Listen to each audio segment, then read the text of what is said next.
오늘 말씀의 제목이 거룩한 교회인가 타락한 교회인가 라는 제목으로 정했는데요.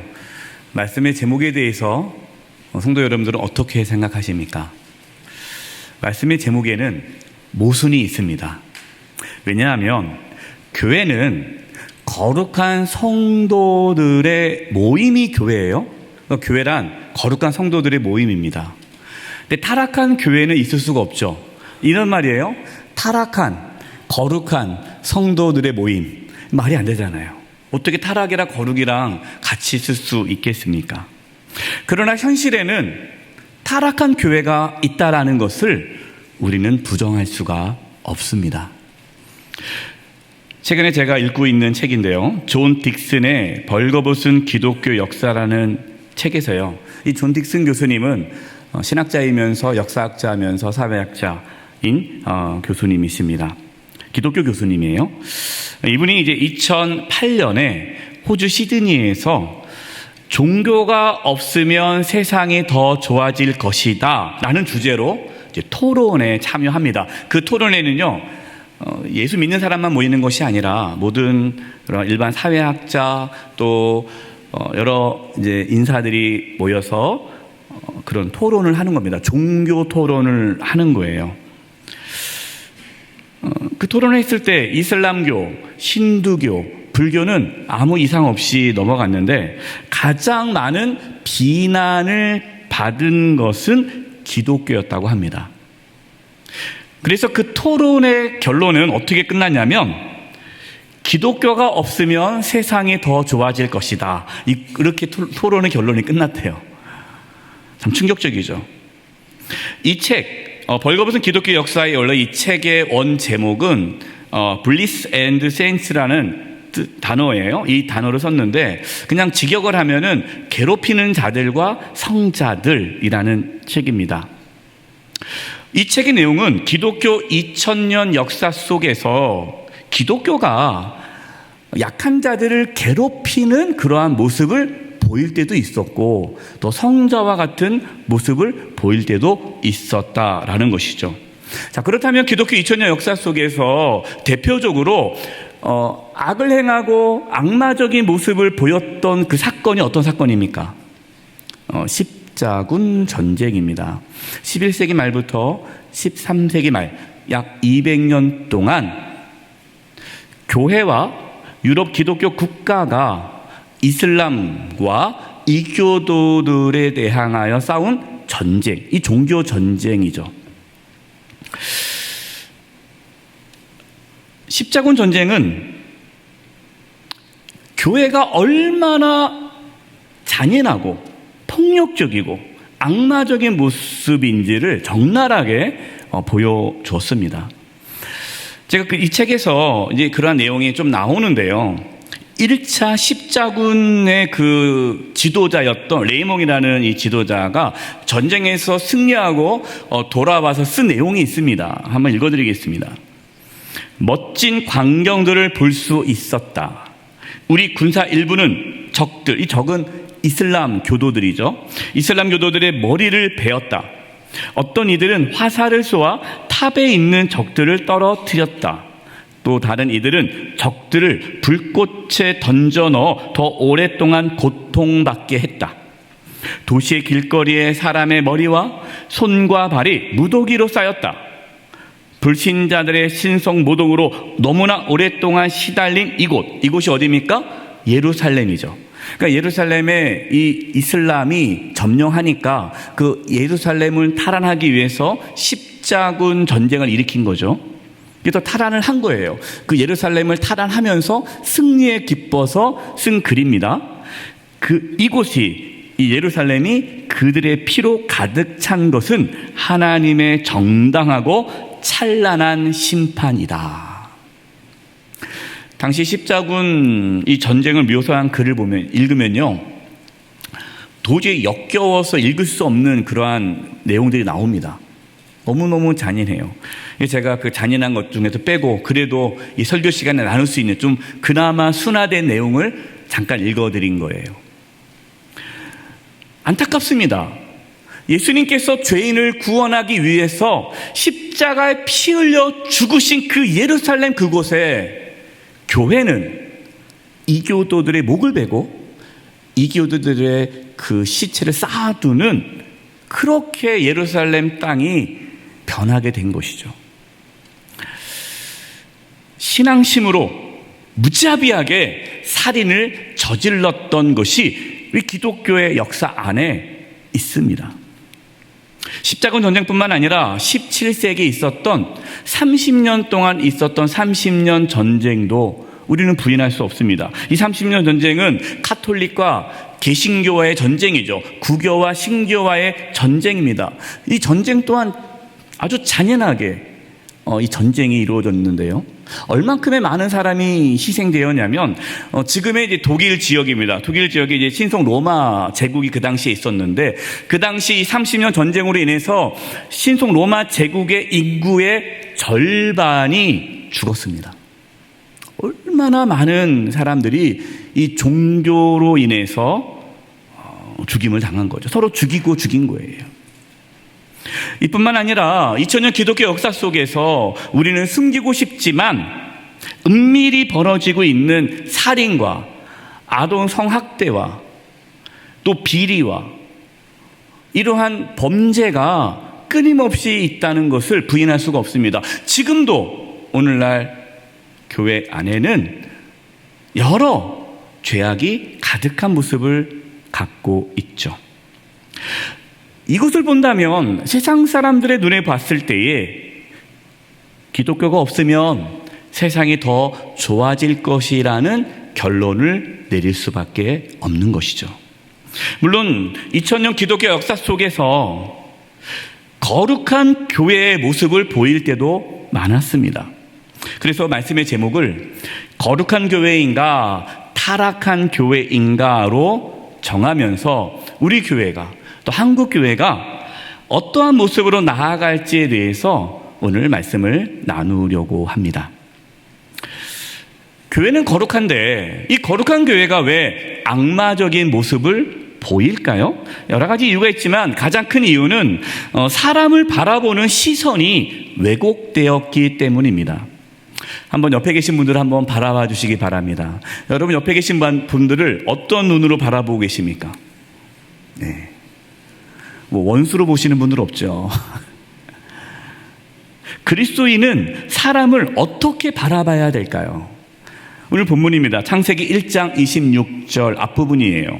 하나님이 이르시되 우리의 형상을 따라 우리의 모양대로 우리가 사람을 만들고, 하나님께서는 사람을 하나님의 형상으로 창조하셨습니다. 따라서 모든 사람은 하나님의 형상으로 지음받았기 때문에 존귀한 자들입니다. 그 사람이 어떠한 사람이든지, 여자든 남자든 가난하든 부하든 배우든 배우지 않았든 장애가 있든 장애가 없든 그 사람의 신분이 어떠하든 모든 사람은 하나님의 형상으로 창조되었고 지음받았습니다. 믿으시죠? 우리 이것을 믿어요. 그래서 사람을 바라봤을 때에 하나님의 형상으로 바라봐야 되는 것이죠. 그러면 하나님의 형상으로 사람을 바라보면 우리는 더 이상 그 사람을 미워하거나 증오하거나 차별하지 않게 될 것입니다. 십자군 전쟁을 했을 때 그 당시에 그 십자군 전쟁에 참여했던 교회는 이교도를 어떻게 바라봤을까요? 하나님의 형상으로 바라보지 않은 것입니다. 이것이 교회가 악마적인 모습을 갖게 된 이유예요. 만약에 우리가 사람을 바라볼 때에 하나님의 형상으로 바라보지 않는다면 우리도 어쩔 때는 악마적인 모습이 우리 가운데 나타날 수 있다라는 것이죠. 세상은 사람을 하나님의 형상으로 바라보지 않습니다. 세상은 사람을 어떻게 바라봅니까? 그 사람의 가치에 따라서 바라봅니다. 사람을 등급을 매겨요. A급, B급, C급. 그 사람의 효용성, 그 사람이 얼마나 가치가 있느냐에 따라서 대우를 다르게 합니다. 그것이 차별이죠. 세상은 차별을 합니다. 지금은 인권이 많이 좋아졌습니다. 물론 북한 같은 데는 아직도 인권이 없지만요. 그러나 여전히 세상에는 인권이 유린된 곳이 너무나도 많이 있습니다. 여전히 이 세상에는 사회적인 약자와 노동자, 여성과 아이들, 장애인과 가난한 자들이 학대와 억압과 차별을 받고 있습니다. 교회는 어떻게 해야 할까요? 모든 사람은 하나님의 형상으로 창조되었음을 선포하고 그가 어떠한 사람이든지 간에 존중받아야 함을 가르치고 선포하고 그렇게 살아내야 합니다. 그것이 거룩한 교회의 모습입니다. 기독교 역사에서 이처럼 하나님의 형상으로 사람을 바라보면서 세상을 변화시키는 일들도 있었어요. 제가 앞서 말씀드린 이 책을 읽으면서 감동받았던 부분이 있습니다. 그 부분을 잠깐 말씀을 드릴게요. 헬라 철학자 아리스토텔레스를 아실 겁니다. 아리스토텔레스 정말 엄청난 철학자이고 많은 영향을 줬죠. 그런데 이 헬라 철학자인 아리스토텔레스는요, 영아 유기, 아이를 갖다 버리는 것에 대해서 잘못됐다고 생각하지 않았어요. 그는 이렇게 말을 했습니다. 태어난 아기를 유기할지 태어난 아기를 버릴지 기를지에 관하여서는 어떤 기형아도 길러서는 안 된다는 법이 필요하다. 아이가 태어나는데 아이가 장애가 있어요. 그러면 내다 버려도 괜찮다라는 법을 만들어야 한다. 그래서 아이에 따라서 아이가 효용성이 있느냐 없느냐에 따라서 키울 건지 말 건지를 부모가 선택할 수 있는 법이 아예 제정되어야 한다라고 말을 했어요. 실제로요, 예수님 당시 이 로마 사회에는요, 영아 유기, 그러니까 아이가 태어났는데 이 아이를 버리는 것이 죄가 아니었습니다. 자료에 의하면요, 그 로마 시대, 그 당시에, 예수님 당시에 편지가 발견됐어요.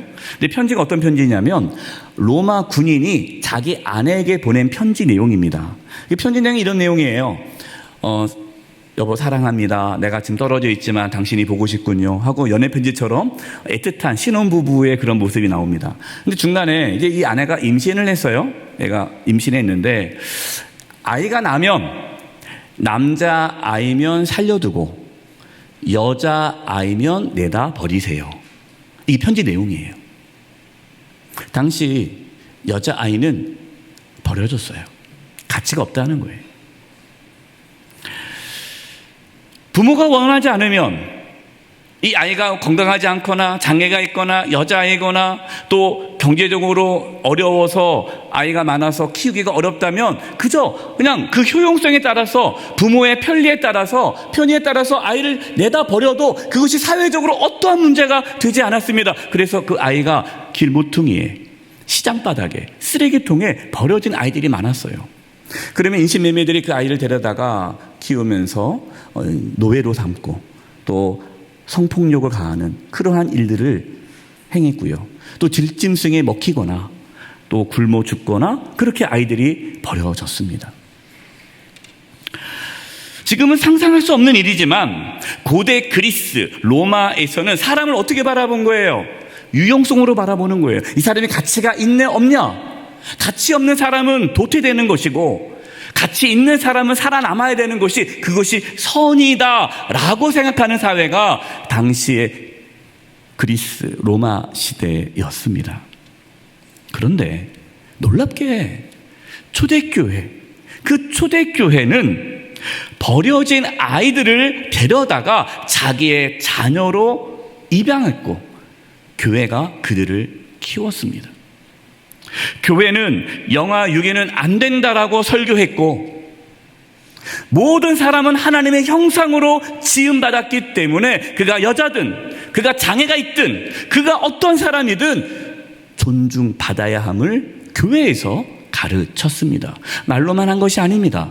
교회는 실제로 그 버려진 아이들을 데려다가 키웠습니다. 그래서 교회 안에 고아원이 생기게 된 것이죠.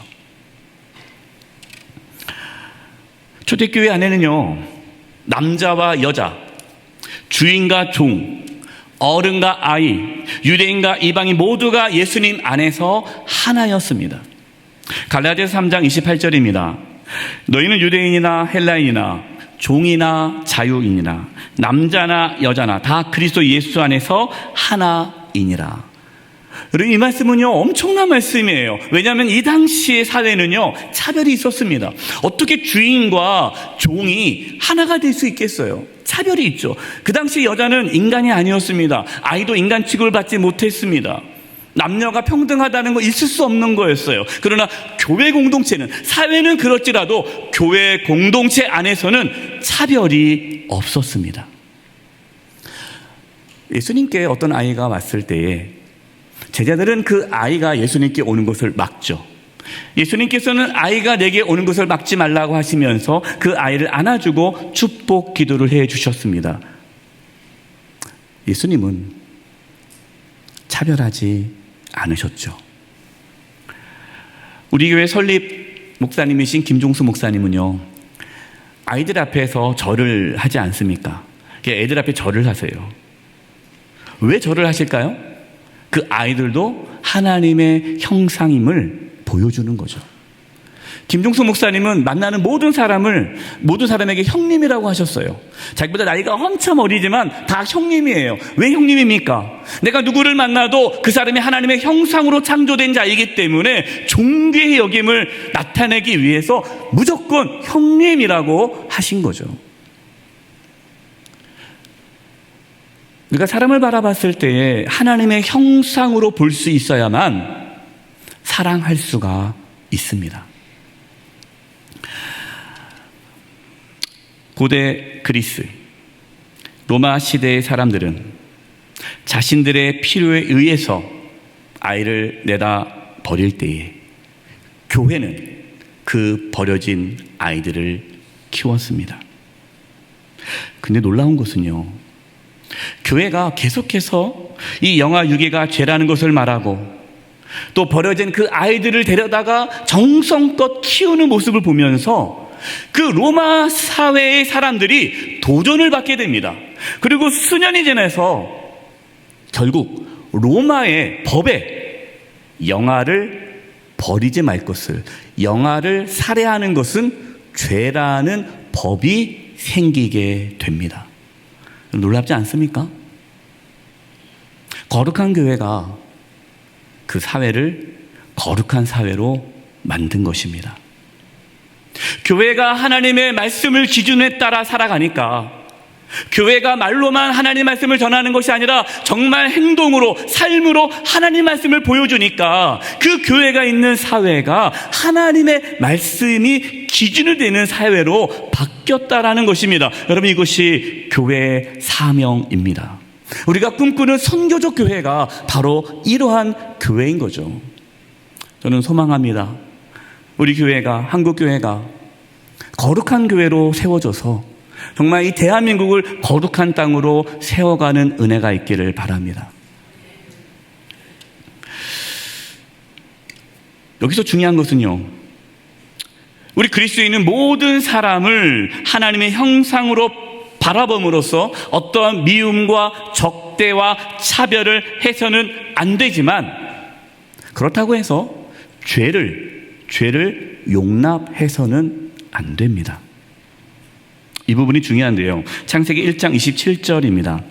하나님이 자기 형상, 곧 하나님의 형상대로 사람을 창조하시되 남자와 여자를 창조하시고, 하나님께서 하나님의 형상대로 사람을 창조했는데 남자와 여자를 창조하셨다라는 겁니다. 그러니까 하나님은 남성과 여성 두 성만을 창조하신 것이죠. 제3의 성은 없습니다. 그런데 오늘날 세상은 제3의 성을 말합니다. 좀 처음 들어보신 분도 계실 거예요. 목사님, 제3의 성이 뭐예요? 이 제3의 성은요, 생물학적 성이 아닙니다. 생물학적 성은 남성과 여성 두 성밖에 없습니다. 제3의 성은 사회적인 성인데요, 이 사회적인 성, 이 제3의 성은 남자냐 여자라 규정할 수 없다는 거예요. 이 사람이 어떨 때는 남성이고 어떨 때는 여성이고 또 다시 남성이고 여성이고 왔다 갔다 합니다.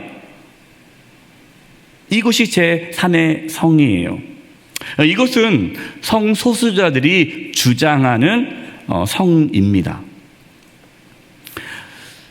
세상은 이 제3의 성을 부정하거나 그것이 틀렸다라고 말을 하면 그것은 차별이라고 주장합니다. 그것이 포괄적 차별금지법입니다. 이제 잠시 포괄적 차별금지법에 대해서 정확히 말씀을 드리려고 합니다.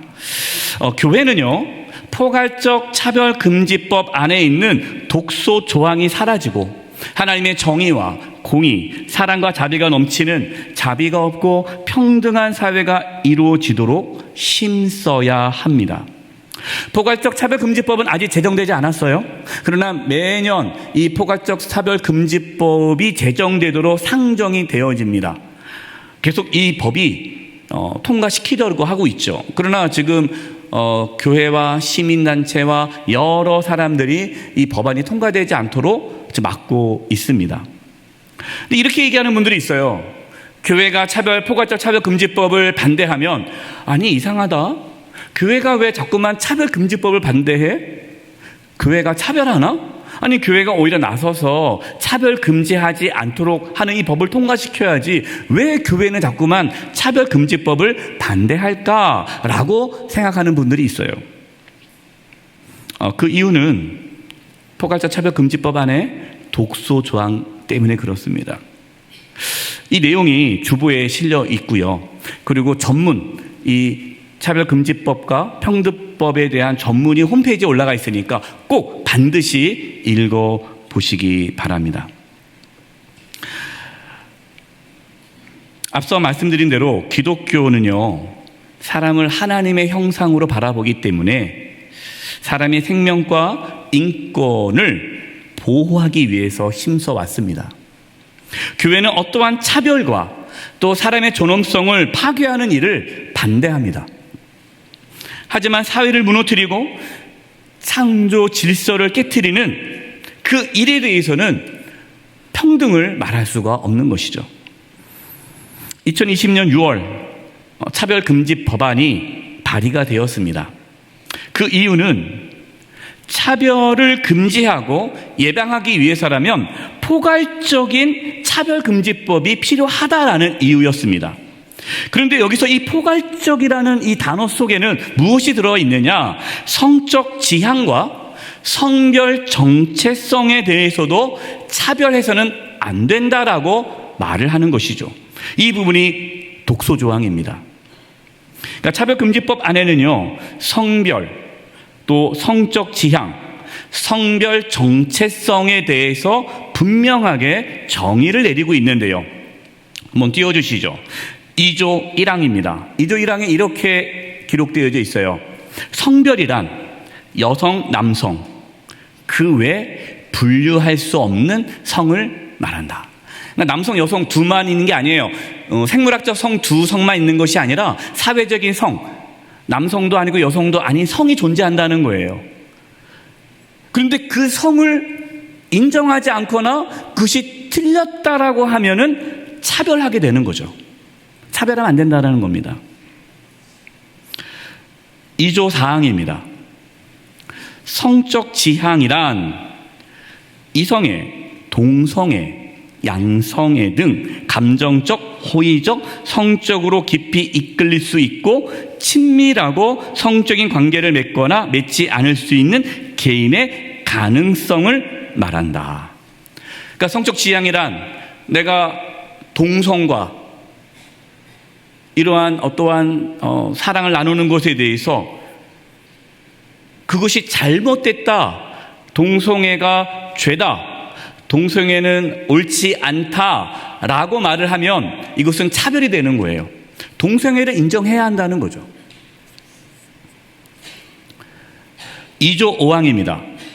성별 정체성이란 자신의 성별에 관한 인식 혹은 표현을 말하며, 그러니까 내가 남자다, 여자다라는 그 생각 있지 않습니까? 내가 생각하고 표현하는 거, 그리고 자신이 인지하는 성, 내가 남성이다, 내가 여성이다라고 인지하잖아요. 그 성이 타인이 인정하는 성이 일치하거나 불일치하는 상황을 포함한다. 이게 무슨 뜻이냐면요, 이 성별 정체성이라는 것은 생물학적 성을 말하는 게 아닙니다. 제가 생물학적으로 남성이잖아요. 남성인데 내가 생각하기에 내가 여자예요. 그러면은 내가 생각하기에 내가 여자예요? 그럼 나는 여자인 거예요. 여성. 근데 다른 사람이 나한테 얘기합니다.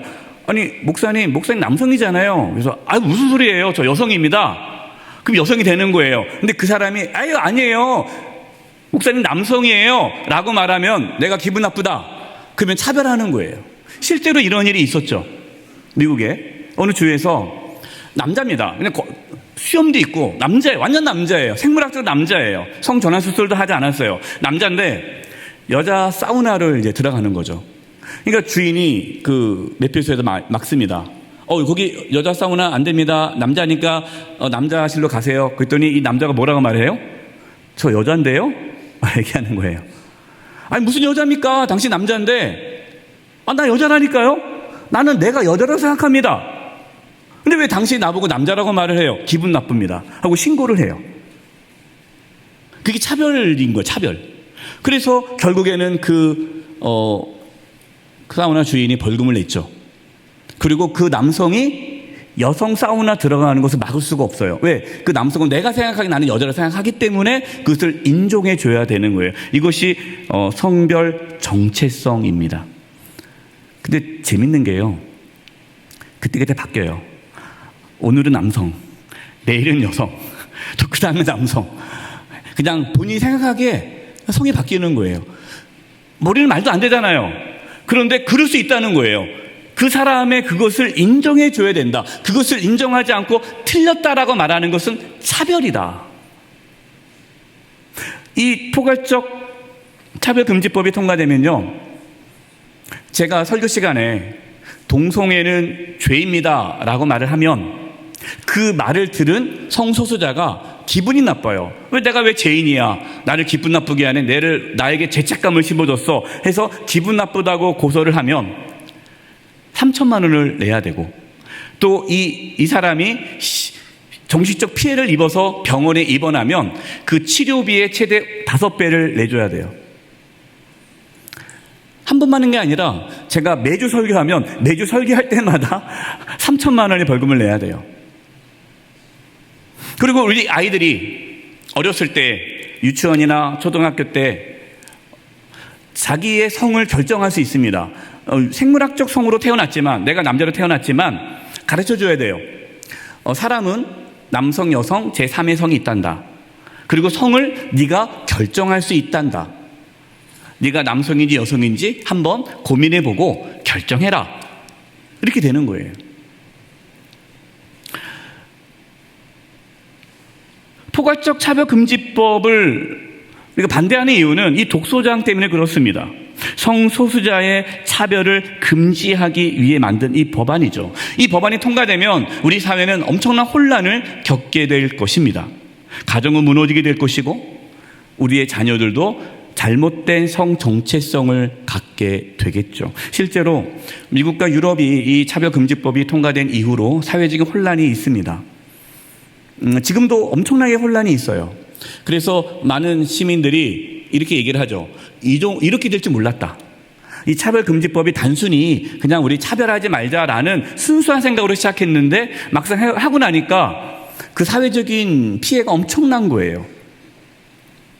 법은 한 번 제정되면 바꿀 수가 없습니다. 법은 그 법대로 가야 되는 거예요. 제가 이 말씀을 준비하게 된 이유가 한 몇 주 전에 어제죠. 어제 성소수자들이 서울 퀴어 퍼레이드를 열었습니다. 어제 토요일 날. 그 내용을 제가 들으면서 안 되겠다. 한번 이 포괄적 차별금지법에 대해서, 그리고 우리가 어떻게 동성애자와 또 이러한 성소수자들을 대해야 될지에 대해서 말씀을 나눠야겠다 해서 오늘 말씀을 나누게 되었습니다. 그리스도인은 동성애자, 양성애자와 같은 성소수자를 미워하거나 혐오해서는 안 됩니다. 그들도 하나님의 형상으로 지어진 자들이에요. 그러나 동성애가, 제3의 성을 따르는 것은 죄라는 사실을 분명하게 알려주어야 합니다. 그들이 복음을 듣고 하나님의 말씀대로 순종할 수 있도록 우리는 그들을 품어줘야 합니다. 섬겨줘야 됩니다. 그들이 그 길에서 돌이킬 수 있도록 우리는 힘써야 합니다. 교회는 모든 사람은 하나님의 형상으로 지음 받았음을 선포하고 남자와 여자가 평등하게 서로 존중하면서 어떠한 차별도 없는 세상을 만드는 데 힘써야 합니다. 우리 영세교회가, 한국교회가 이 일에 하나님께 쓰임받을 수 있기를 주님의 이름으로 축원드립니다. 기도하겠습니다. 하나님 아버지, 저희가 누구를 만나도 하나님의 형상으로 지음받은 사람임을 고백하고 사랑하고 존중하고 또 품을 수 있게 해 주시옵소서. 그러나 죄는 죄라는 사실을 말할 수 있게 해주시고 특별히 포괄적 차별 금지법이 제정되지 않도록 하나님께서 막아 주시옵소서.